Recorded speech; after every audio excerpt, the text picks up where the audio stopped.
Let's talk about how easy it is to work so hard, and especially in ministry because you really believe in what you're doing. But even if it's just a job that you love or a job that you have to do because you have a lot of responsibility, to work to the point that you're just burnt out, that you can't do it anymore. So how do we avoid that?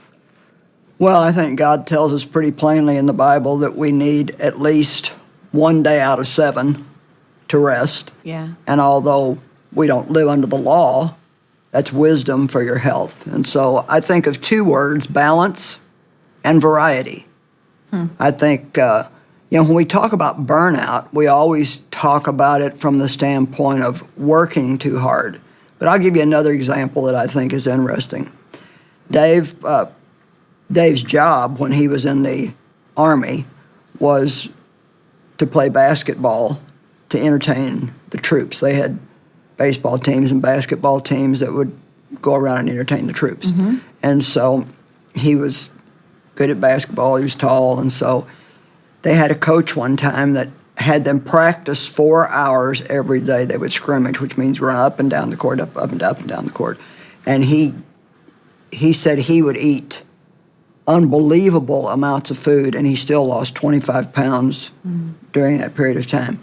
And he actually got burnt out on a sport that he loved. Right. And got to the point where he just didn't even want to do it anymore because the guy was overdoing it. So you can burn out even on something that you enjoy if you overdo it and do it too much. I find that with watching TV. I enjoy watching good movies and things that are enjoyable or things that make me laugh. But if I do it too much, then I start not liking it. Or like a restaurant. If I find a restaurant that I really like, then I just want to go there and go there and go there. And then all of a sudden I'm like, oh man, I don't want to go there again for a long, long time. Yeah. So we can burn out on anything, and that's why, if you think about it, why did God put so many different varieties of fruits and vegetables on the earth? Yeah. I mean, why not just grow carrots and apples and nothing else? Because we actually need variety. And that, so if you work too much, and in ministry, I think we think sometimes because we're working for the Lord that we're exempt from all those other rules. Oh, I can do this. God will cover me. Well, I mean, I got really sick from working too hard, and it took me a long time to come back from it, and I don't know that I will ever come back 100% because I just really wore my adrenals out just working, and I had done it for so many years. And I just really try to plead with people to pay attention to what they're doing and not just, we're not human doings, we're human beings, and you have to take time to be. And I think especially in a Western culture, everything is about work. Not how are you, but what do you do? That's true, yeah. It's, so many people, you say, how you been? Busy. Yeah, we say, how are you doing? Right. And in Australia, they say, how are you going? Really? Yeah, and I just find that so interesting. It's just different perspectives of what we think is important, and becomes who we are. Yeah, when you meet new people, it doesn't take very long before you want to find out what they do. Right. And so are we really interested in them as a human being? Or are we just trying to find out what they do so we can see if we're going to be impressed enough with them to press on in the relationship? And it's, I'm a worker anyway, and I'm motivated by accomplishment. That's part of my temperament that God has given me. And it's a good thing because you don't build something like what we have here if you're not a hard worker. But there were things that I could have and should have said no to that would have given me the breaks that I needed to not get to the point where it affected my health in a very major Yeah. way. And I'm doing good now, but I know that I could get right back in the same condition if I don't continue to do good. Just this morning, I canceled an appointment that I had on Sunday because I realized that I had something, I was going to be doing something like 7 out of 7 days. And I just won't do that anymore. Yeah. I have to take time to rest and time to be quiet. Well, I look at the longevity Right. of your ministry, Right. and how much more God has in store. Right. So a lot of that does have to come from learning and adjusting along the way, I assume. Right. You know, we don't like to tell people no because number one, you don't want to hurt their feelings, but I think even more than that, I think we really don't want people to be mad at us. Yeah, that's very true. And I think a lot of times we say yes because we think if we say no, they're going to get angry, and we want everybody to like us. Yeah. And if you really have to, if you're going to follow the Holy Spirit, then you have to be willing to say no when you know that no is the wise thing to do. I just put together a message that I'll preach a little bit later on called Leaving the Crowd Behind. And in Mark chapter 4, Jesus said to his disciples, let us go over to the other side.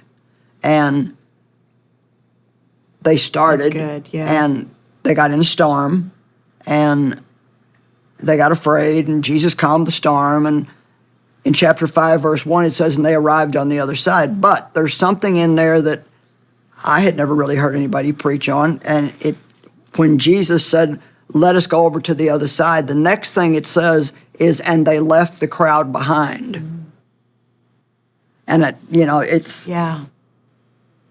you just can't, if you want to do, anybody, if you want to do what God wants you to do, I mean, even if you want to be a great mom, you can't maybe run around with everybody all the time that wants you to run around with them. It's not just about being in ministry, but we all have to know how to say no as well as how to say yes. Yeah, I'm much the same way as you are. I like to be busy. I like to reach my goals.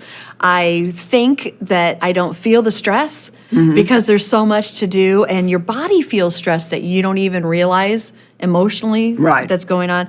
But I also have FOMO. I have that fear of missing out thing really big. If somebody's Yeah. doing something, Yeah. I don't want to be on the outside of it. And I can let all those things together determine my schedule instead of me determining my schedule, just Right. like you're talking about. And I have learned a whole lot. I'm still not great at it. I'm still balancing all that Yeah. out. But exactly what you said, balance. And as when I was a young mom and now that our family dynamics have changed, you have to refigure that balance all along the way. Yeah, and I think that we really have to, people that are strong, and I'm strong, you're strong, most type A personalities are strong. They are strong people. They don't give up easy, and they can do a lot. But I think a lot of times we don't want to look weak That's to anybody. very true. Yeah. And so we'll take on things that down deep inside we know we shouldn't, just because we don't want anybody to think that we can't do it. And I hear other like ministers that are getting older and they're not able to do what they once could do. It's amazing how people don't want to admit that. And they'll just keep trying to do things that they should be letting somebody else do by now. Yeah. And, you either will make healthy changes as you go along, or you'll be forced to make them. One of the two. Yeah. I'm sure you feel different now. Do you mind if I ask how old you are on air? Oh, I'll freely say it. So at 58, Okay. there is no doubt that my mind thinks that I'm still, Right. in my 20s, but my body knows better. Right. And so it does change things. And you don't always realize that you need Yeah. to make the different choices until you start to feel things differently. And I think every decade, your body goes through different changes. I have a son that's in his 50s now, and he's he's told me, he said, I hurt places that I didn't even know that I had before. Yeah. And, you know, of course, I'm way past where you're at. I'm 78 now, and still have a passion to preach the gospel. I think I feel good for where I'm at, but I don't feel great every single day, and I need to be willing to rest. Like I went out of town the other day. I went to a funeral, so I flew and had talked to a lot of people, and flew back, and the next day I was tired. And, you know, and so I tend to think, well, why am I tired? And it's like traveling makes you tired. Actually, I've heard that there's nothing harder on your body than air travel.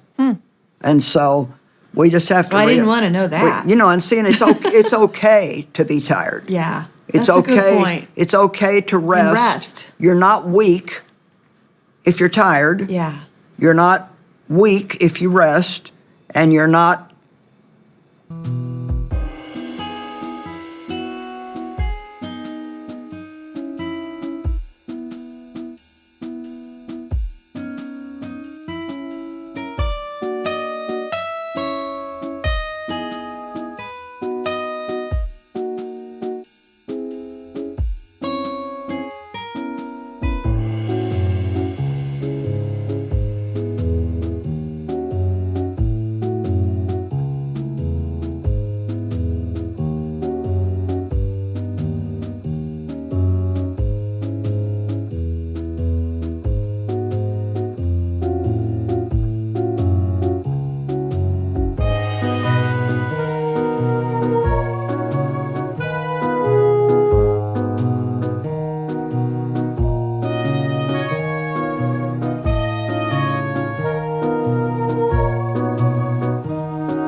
There's not something wrong with you if you just can't say yes to everything everybody wants you to do. And I think one of the things we have to realize is when people ask you to do something, they want to hear yes. They don't want to hear no. And so you will have to take a chance on people being unhappy with you. Mm-hmm. If you're going to take care of yourself, then you're going to either be happy with you or you're going to keep everybody else happy with you, right, and end up being unhappy with you. And I think of all that God still has in store for us. Oh, yeah. No matter what age we are, no matter who we are, God still has things He wants us to do. Right. So if we don't take advantage of these things you're talking about, some variety in our life, right, some balance in what we're doing, we will come to the point where we're not able to do what He wants. Like one of the things that I really need now is quiet. And I like to be home at night. So unless I'm ministering, unless I'm out teaching or preaching at an evening meeting, you just can't hardly pry me out of my house. Once the street lights come on, yeah. right? So my kids tease me, you better get home, Mom, the street lights are coming on. And, you know, I just have gotten to the point, I don't really care what anybody thinks. Yeah. That's what.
That's what makes me comfortable.